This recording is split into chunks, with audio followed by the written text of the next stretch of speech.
किशोरावस्था में ही आपने भारत छोड़कर कॉर्नेल यूनिवर्सिटी जाने का निर्णय लिया। आपने आर्किटेक्चर और स्ट्रक्चरल इंजीनियरिंग में डिग्री की, लेकिन आपके पिताजी यह नहीं चाहते थे, है ना? पिताजी चाहते थे कि मैं इंग्लैंड जाऊं। वो चाहते थे कि मैं उनकी तरह चार्टर्ड अकाउंटेंट बनूं। लेकिन मैं एक विद्रोही था जो अमेरिका जाना चाहता था और आर्किटेक्चर और इंजीनियरिंग पढ़ना चाहता था।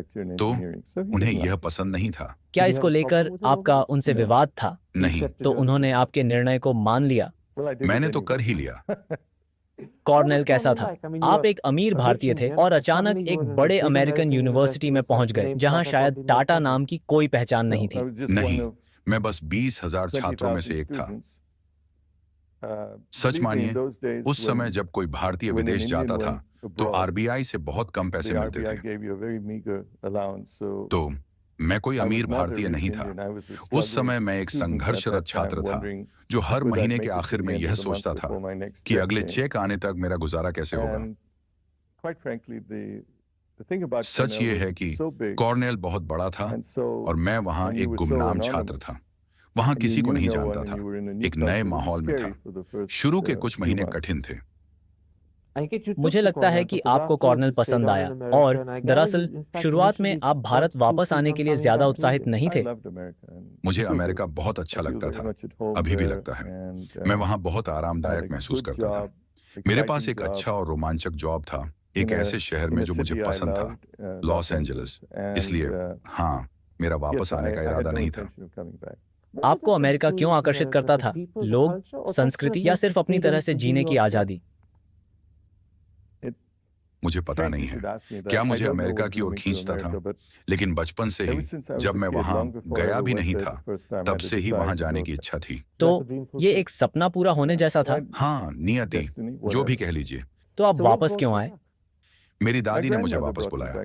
वो बूढ़ी हो गई थी, बीमार थी और वो मुझे फिर से देखना चाहती थी। उन्होंने मुझसे कहा, उन दिनों टेलीफोन कॉल भी मुश्किल थे। आपको कॉल पहले से बुक करनी पड़ती थी और ये रोज नहीं किया जा सकता था।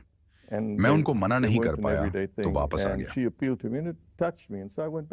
तो आपके दादी से आपका लगाव अमेरिका के आकर्षण से ज्यादा मजबूत था? वापस आने के पहले मैंने नहीं सोचा था कि मैं यहाँ हमेशा के लिए रुक जाऊंगा। मैं वापस आया था क्योंकि दादी ने मुझे बुलाया था। वापस आने के 15 दिन के अंदर ही आपको जमशेदपुर भेज दिया गया, जहां आपने टाटा कंपनी के साथ एक नया करियर शुरू किया। पर यह कोई बहुत बढ़िया जॉब नहीं था, है ना? ये एक लगातार चलने वाला ट्रेनिंग प्रोग्राम था।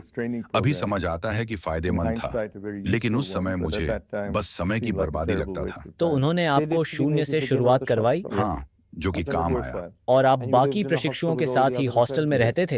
हाँ, आपको कार भी नहीं ले जाने दी गई, सिर्फ साइकिल की अनुमति थी। पर मुझे थोड़ा बुरा लगा जब उन्होंने कहा, आप अपनी कार नहीं ले जा सकते, लेकिन साइकिल ले जा सकते हैं। लॉस एंजलिस से आने के बाद उस समय मुझे लगता था, कोई कैसे कह सकता है कि मुझे क्या करना है। तो मैंने साइकिल नहीं ली और पैदल ही चलता था। विद्रोही स्वभाव फिर दिखा। हाँ, क्या कभी ऐसे पल आए जब आपने सोचा, मैं वापस अमेरिका क्यों नहीं चला जाता? हाँ, कई बार, और मैं लगभग वापस चला ही गया था। आपने सच में सोचा था कि आप सब छोड़कर वापस चले जाएंगे? हाँ, बिल्कुल। फिर आपको यहाँ क्या रोक कर रखा? ये बता पाना थोड़ा मुश्किल है। कई बार मुझे लगता था कि बस चला जाऊं और फिर रुक जाता था। मैं इसका शायद ही बता पाऊंगा। ये बस शायद यहाँ जो कुछ हो रहा था उनके कारण था।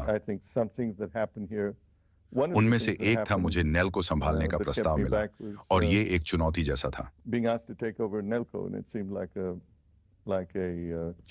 ये 1971 था। हाँ, सही कहा। ये एक और मौका था जब मैं वापस जाने की सोच रहा था।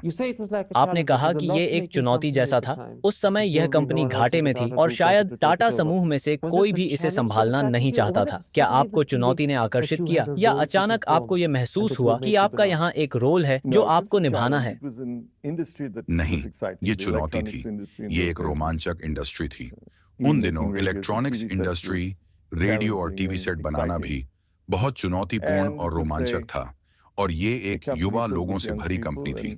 और सबसे बढ़कर ये एक ऐसा मौका था जिसमें आप कुछ अच्छा कर सकते थे।